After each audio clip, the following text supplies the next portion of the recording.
How's it going? The other week I started making some hay bale gardens out in the front.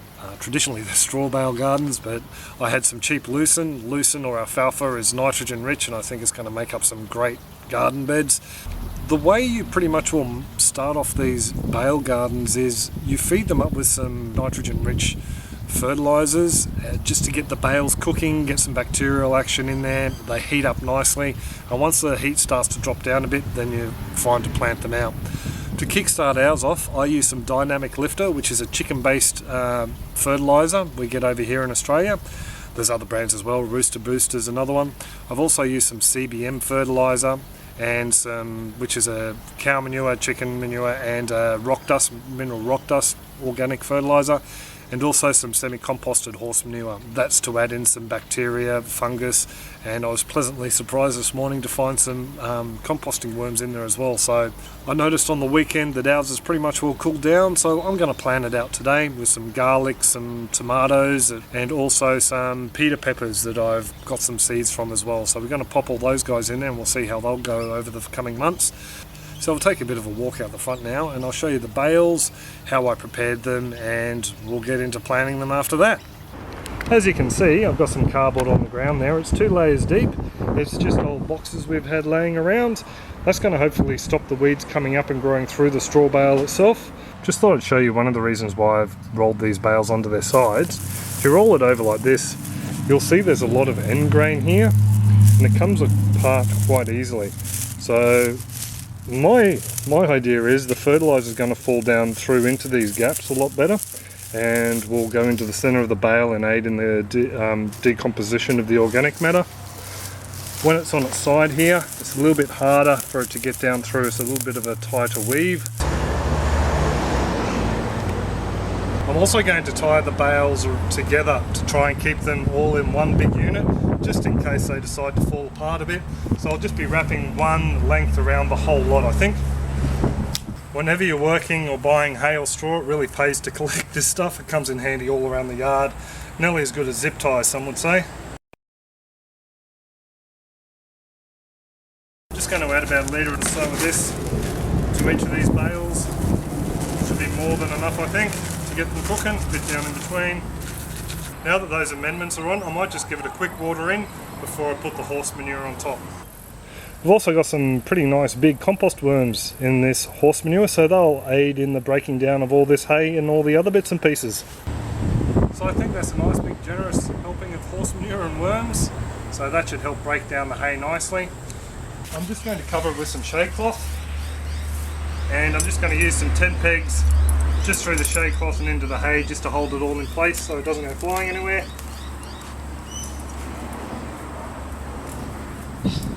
There we go. So I'm just giving this one a bit of a fork over today. I'm not going to add any more water to it because we've had quite a bit of rain over the last few days, so more than enough to keep these bales moist. I'm more than happy with how it's going, so I suppose all I can do is just leave it at this. We'll come back in a couple of days and we'll see how she's going. So here's the garden out the front. It's pretty much all ready to plant out now. The manure had actually broken down a little bit further. It's a little bit crumbly now, so more than happy with that. In this bed I will be putting 2 tigerella and 2 different pita peppers. We have an orange pita pepper and a yellow pita pepper. I also have the rest of my vernalized garlic from the fridge. To help these guys along, I've got a whole heap of worm cast here. So it's still got worms in it, and there'll probably be some cocoons in there as well. So this is nice, light, beautiful worm castings. That'll give the plants a great kickstart, I think. Just to give you a bit of a look at the garlic I got, that's pretty much, well, the smallest I'd want to go, a clove that size there. This one is far too small, even though he's shot and he's got a little root or two down the bottom. Definitely too small, I think. So what I'll be doing is planting out 2 rows of 4. So we'll start over here near the edge.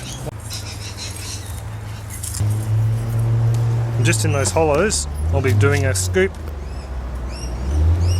like that of the worm cast.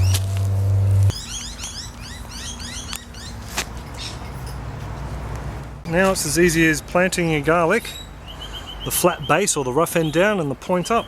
So I'm just planting that straight into the worm cast, probably about half an inch, 12 millimeters down.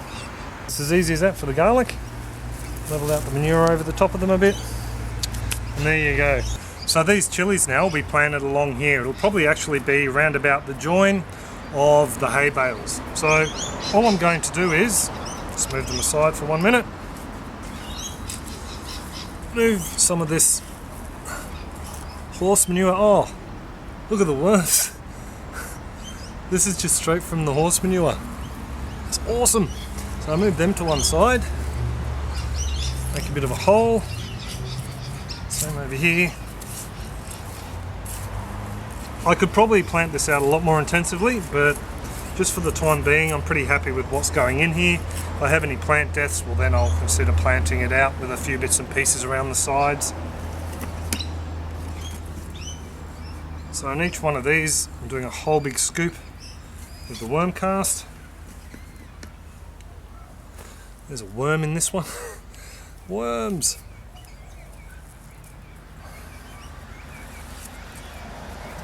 Maybe a little bit more in this one. And I'll just try and gently part that aside. And I'm just going to pop these guys straight in. I'm actually going to bury them a little bit deeper because I did get a little bit leggy as they took a little bit longer than normal to plant out. And I might actually just cover around them with castings rather than manure. So that there is the yellow one, and I have 3 of the orange one here, but I think I'll plant the 3 and then I'll come back and thin it back to 1 in the future. So just plant them down a little bit lower as well, nip off the lower leaves. And the same again. Fill them in with worm cast rather than the manure.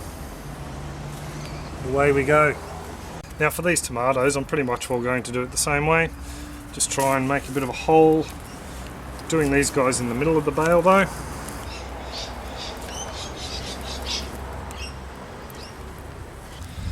And in goes Christie's and Paul's